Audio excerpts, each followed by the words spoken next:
Good evening, I'm Dennis Ward. Welcome to APTN National News. We begin in northern Manitoba, where a 17-year-old boy from Norway House Cree Nation is dead after he was shot by the RCMP. On Friday, around 1:45 a.m., RCMP officers from the Norway House detachment responded to a call about an agitated and armed male, who officers located outside the residence with an edged weapon. The RCMP say he was shot after refusing to drop the weapon numerous times and advancing toward them. He was taken to the hospital where he was pronounced dead. The 17-year-old has not yet been named. He is the 11th Indigenous person killed by police in Canada since August. The Manitoba Independent Investigation Unit is looking into the matter. In a statement, Norway House Cree Nation leadership says they extend their deepest condolences to the family of the young community member who tragically lost their life. They say the event has deeply affected the community, especially with the recent loss of a young woman. A team has been dedicated to ensure a thorough and independent investigation takes place and address broader issues of drugs and violence in the community. Chief and Council are also looking at the possibility of declaring a state of emergency. The Office of the Alberta Child Advocate released 2 reports this week. Their annual report on the state of youth in the child welfare system and the Calling for Change report. Indigenous youth are still being overrepresented in annual serious injuries and deaths. APTN's Chris Stewart has more. Alberta Child Advocate Terry Pelton's latest annual reports on youth in the Alberta child welfare system shows a perennial continuation of too many Indigenous youth being severely injured or dying while in the system, or shortly after leaving. So I think what's particularly troubling is that 35 of the 48 young people were Indigenous. And so we're continuing to see an overrepresentation of systems in the lives of Indigenous young people, their families, and their communities. And I'm not making a recommendation out of this report, but I'm reinforcing previous recommendations about supporting communities to take to be supported to take their kids back.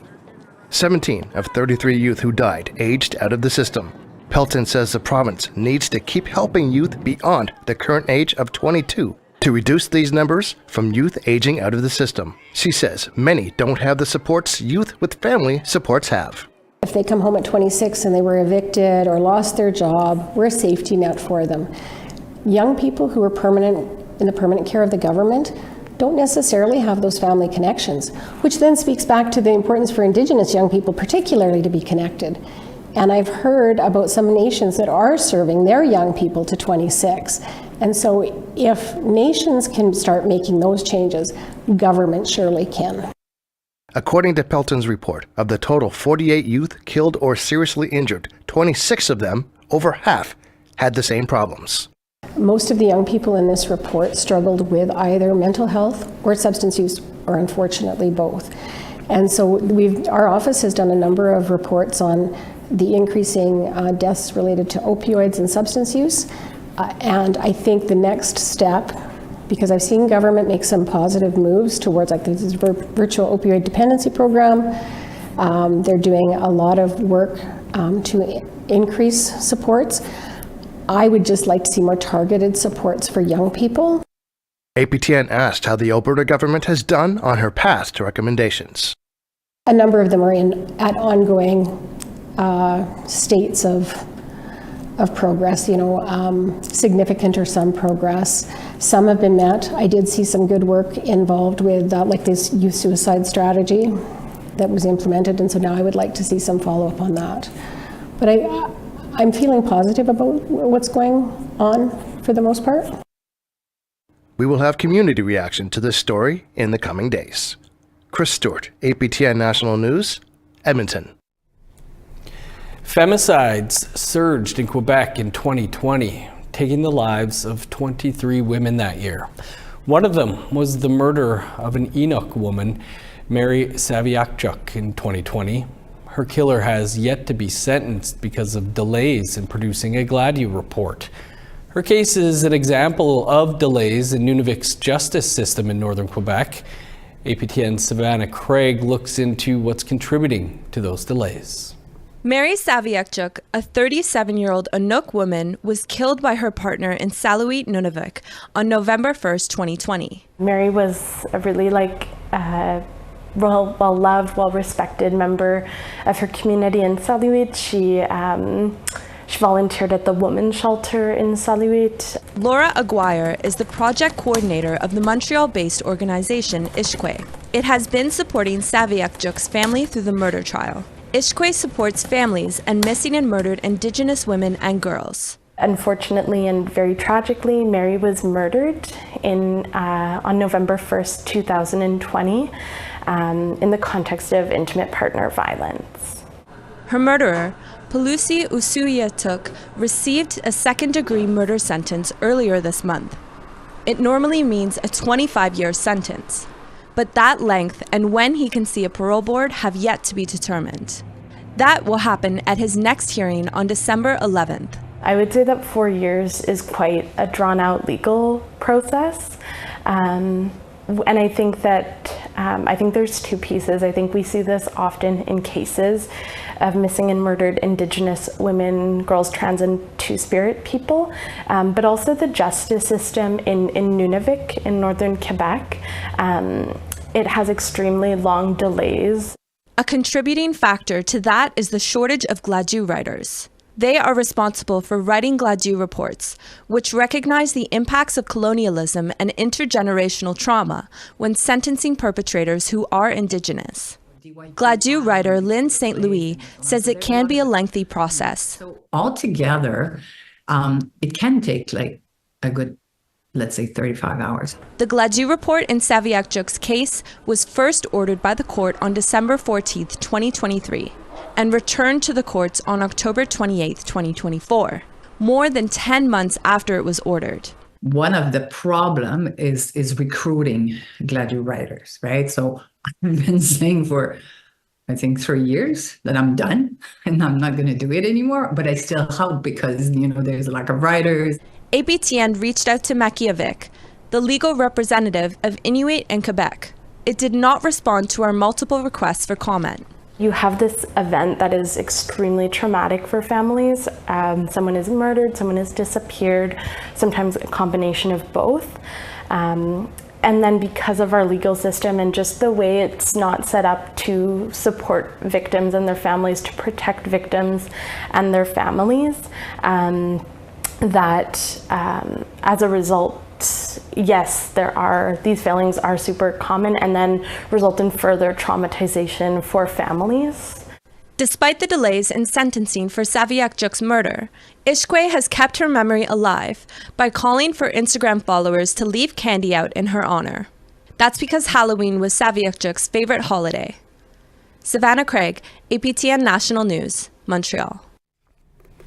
Recently, we brought you a story about a 16-year-old girl who was pinned to the ground by 6 security officers at a mall in BC after they alleged she had stolen from a store. APTN's Tina House went to the head office of the security company to get some answers. And a warning, some viewers may find some of this content disturbing. It's been almost a week since 16-year-old Jane, who wishes not to be identified, went to the mall with a couple of friends to hang out. Jane says they went into the Victoria's Secret store. We went in for like 2 seconds probably, and then we went outside, and then I was on my phone, and then we were walking out towards the entrance by Hudson's Bay, and the security guard came up to me and he started saying that I stole from Victoria's Secret, and I pulled out my phone and I started opening the large packet of my bag. I pulled out my phone and the security guard slapped my phone, and that's when it broke. I picked it up and it was broken, so I started yelling at him and I took a picture of him, kept taking pictures. Jane's non-Indigenous friend then spat towards the guards, and then Jane did as well and took off running. Jane's mother confirmed this in an interview. Also, according to Jane, the guards chased her outside the mall and brought her back in. This video was shot by an onlooker and shared with Jane's family. It shows 6 security guards roughly taking Jane to the ground. Jane also claims that one of the female guards had a knee on the back of her neck and she couldn't breathe for about a minute. In a statement to APTN National News, Surrey RCMP said that they responded to a report of an assault on a security guard, but, quote, the suspect, who is a youth, was released at the scene to their guardian, unquote.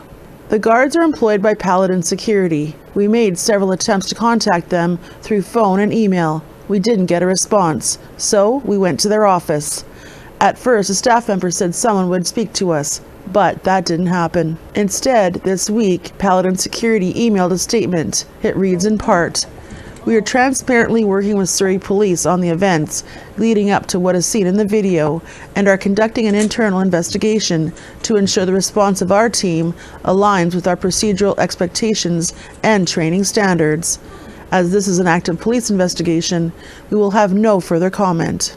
Jane's family is now seeking legal counsel and plans to pursue a lawsuit. Tina House, APTN National News, Vancouver. Time for a quick break, but first a preview of a story Savannah Craig will be working on this weekend in Nunavik in northern Quebec. I'm Savannah Craig, and I'll be heading up to Kangiksuyak, where Minister of Crown Indigenous Relations, Gary Anandasangari, will be giving a historic apology over the RCMP slaughter of Inuit sled dogs between the 1950s and the 1970s. This policy resulted in pushing the semi-nomadic community into a sedentary lifestyle and taking away part of their autonomy. Tune in Monday for the full report I'll have on APTN National News.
Welcome back. The Manitoba government has launched a $20 million strategy they hope will empower and protect Indigenous women, girls, and gender-diverse people in the province.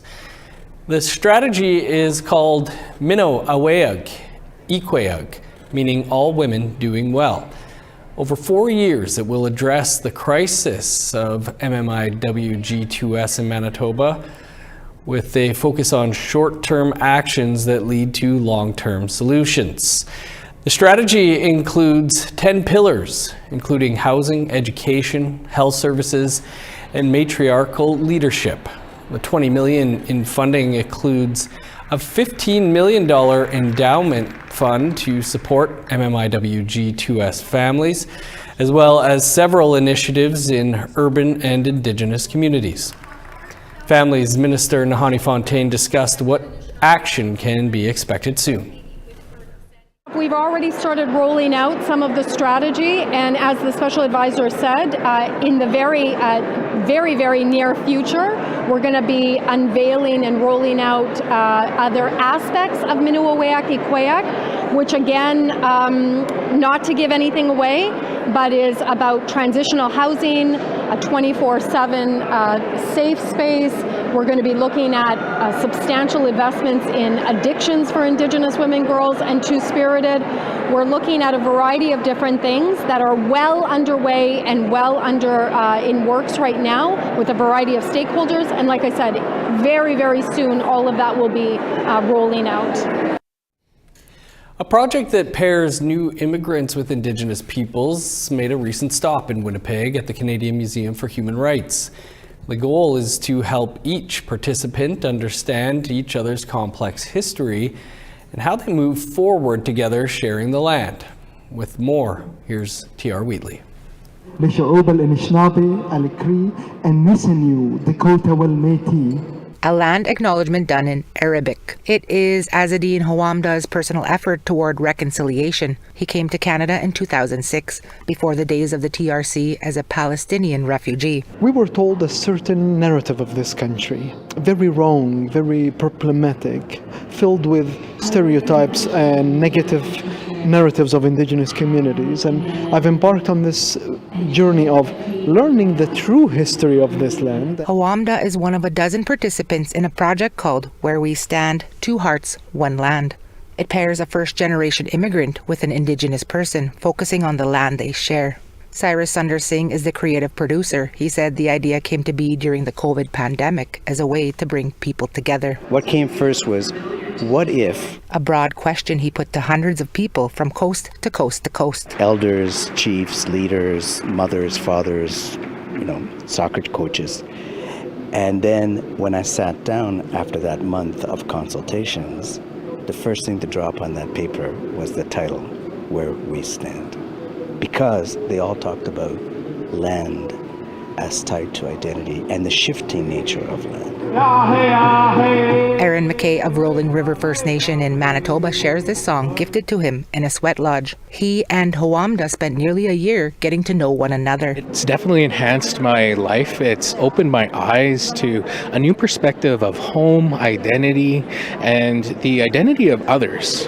What's really helped me is returning back to the land, finding my culture and my language. With that, it's taught me so much in the way of healing and how to look after myself and how to, even though there are those past traumas. Where We Stand has been shown in Eastern Canada and will continue to move west, with some participants showing documentaries, while others like McKay and Hawamda do live performance about two cultures woven together with common experiences and beliefs. So with Izzadine, he'd be talking about what you see happening right now in Gaza and Palestine. And with me, even though I am here on my land, in my home, we see what colonization has done. The first thing you say to each other in Arabic when you meet each other is كيف الأولاد, which means how are the children? And that's the first thing you check in, because we believe strongly that if the children are well, communities are well. And so when I came here and started to talk and learn with Indigenous communities, they too see children as leaders. All while connecting two hearts together on a land with a complex history. T.R. Wheatley, APTN National News, Winnipeg. A recent mine disaster in Yukon is the focus of this weekend's all-new episode of APTN Investigates.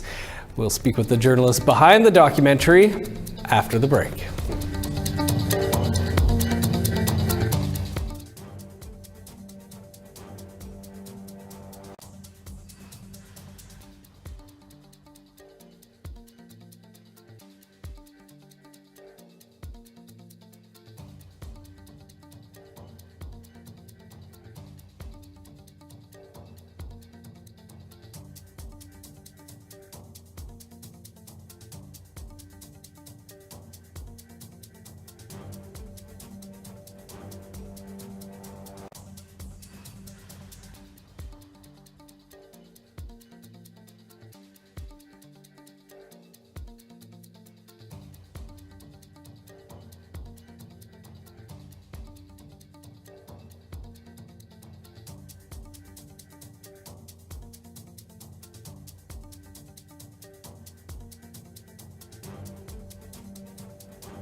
Welcome back. Time now for our photo of the day.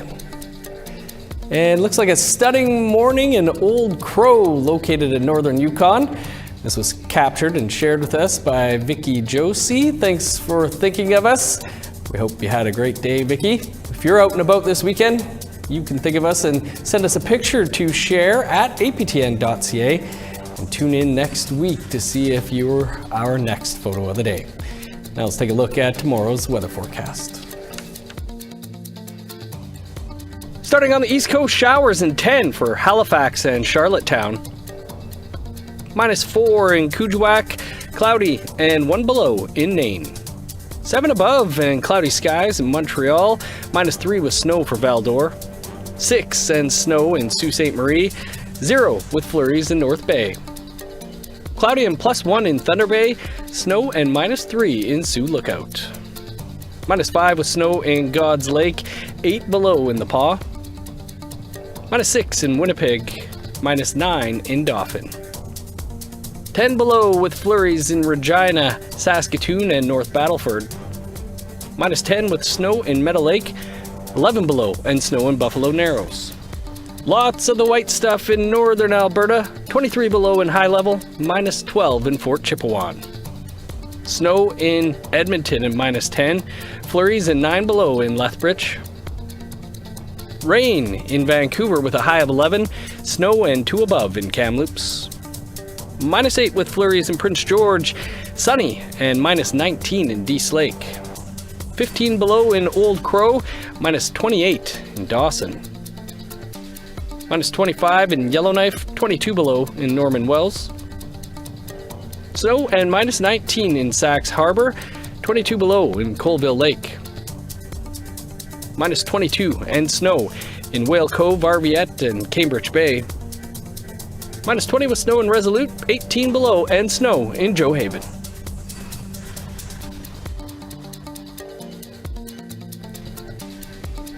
APTN Investigates returns tomorrow night with an all-new episode. Video journalist Rob Smith looks into a recent mining disaster in the Yukon, where this past June, a heap leach failure at Victoria Gold's Eagle Mine resulted in the release of cyanide on the traditional territory of the Nacho-Nayakdun First Nation. With more on the story, Rob joins us now from our Vancouver newsroom. Rob, great to see you. You've been on this story since the summer, and there's been some recent developments. What can you tell us? Hi Dennis. The Yukon government just recently, in their last report on what's happening up at the mine, reported that they have now found mercury in the water system up there.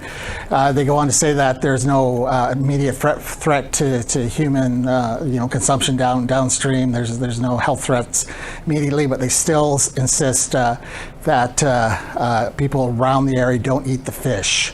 Now, this is just another added stress to the locals, to the people of Nacho-Nayakdun First Nation, who utilize that area as fishing grounds. It's right smack dab in the middle of their traditional territory. It's a mining disaster that the First Nation says, of course, that they just didn't need. And all these months later, just finding this out now, what is the mood, Rob, in the community? Well, when I was there, it was definitely there's a lot of anger. There's a lot of added stress. There's a lot of we told you so. This is a First Nation that right from the very beginning was, if not opposed outright, raised their concerns about this very thing happening. A number of people I talked to repeatedly told me that this is their worst fears come true. And now, Rob, where do things stand with the company at this point? Victoria Gold is in receivership. That means the Yukon government, they went to court and took control of the site and the assets of the company. You go to their website, it's completely nuked. All you see is that information that they are in receivership. It just means that there was no confidence that the company itself could do this massive amount of cleanup. Now, the government has reported that there is progress ongoing. They have some temporary ponds that will collect the contaminated water. They have a water treatment facility on there that'll get rid of the cyanide. This was a massive accident. 4 million tons of earth gave way. 2 million of that broke through the safety berm, the safety barrier, and into the environment. So contamination has continued since June to seep into the environment. Timely story indeed, Rob. Return home for you as well. Really looking forward to it. Appreciate you taking some time here for us. Thanks, Dennis. And you can catch APTN Investigates Their Worst Fears tomorrow night here on APTN. That is all the time we have for your APTN National News for this Friday. For news anytime, you can visit our website, aptnnews.ca. Stick around. Kim Sullivan is up next with our French language newscast. I'm Dennis Ward. Merci, miigwech. Thanks for being with us. Have a great night.